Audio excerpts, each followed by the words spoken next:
So today we're talking about Alive by Hillsong Young and Free. And it's a really great tune, lots of synth, lots of energy, lots of just jumping up and down. However, at my church, we do two things differently. One is that we play it in the key of D, because really none of us can sing that high that early on a Sunday morning, and we're too tired come Sunday night, so what are you going to do? The second thing we do is we play with a lot more electric guitar than we do synthesizers, keyboards, and stuff like that. So I want to run through an electric guitar 2 part, like a rhythm part. The internet is filled with tutorials on how to play the lead lines, so we're not really going to talk about that. This is just what I would do if I were at a church and I was the second electric guitar playing rhythm. Tone-wise, it's really simple. I wouldn't do a whole lot here because there's so much happening in the song already.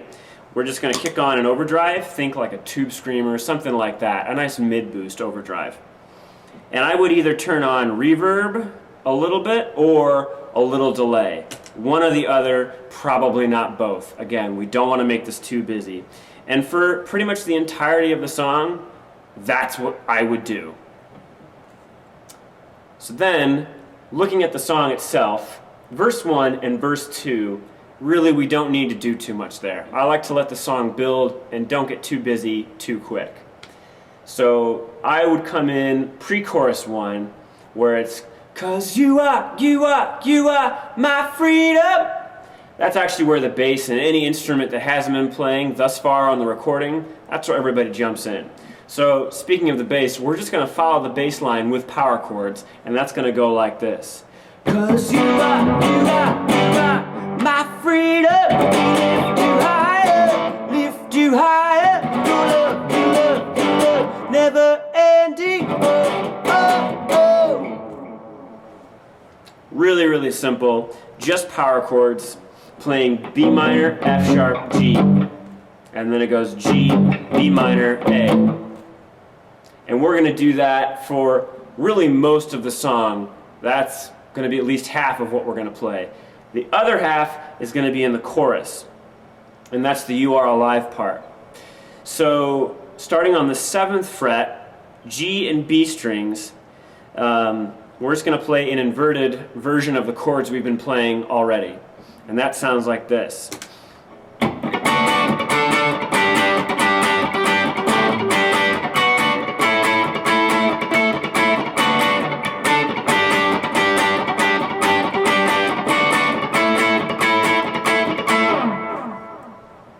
To break that down, we're barring the 7th fret, G and B string. Throw your pinky on the 10th fret for our second shape. That's your D chord right there, technically. And then pull the pinky off and go down to the, what would that be, the 8th fret on the B string. So altogether that's... And then we're going to stay on this shape, 7th and 8th, G and B string. Pull off, 7, 7. And then 9, 10 on the G and B string. So that second half goes like this.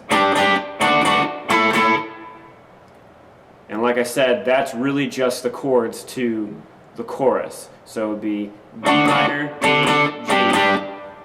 G, B minor, A.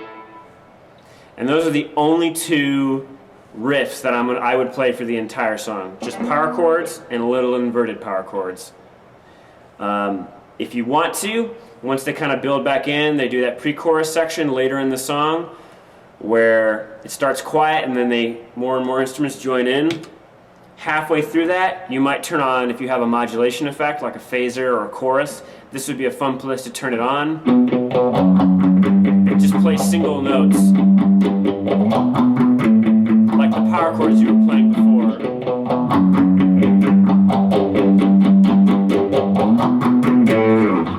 And then burst back into that chorus with everything you got.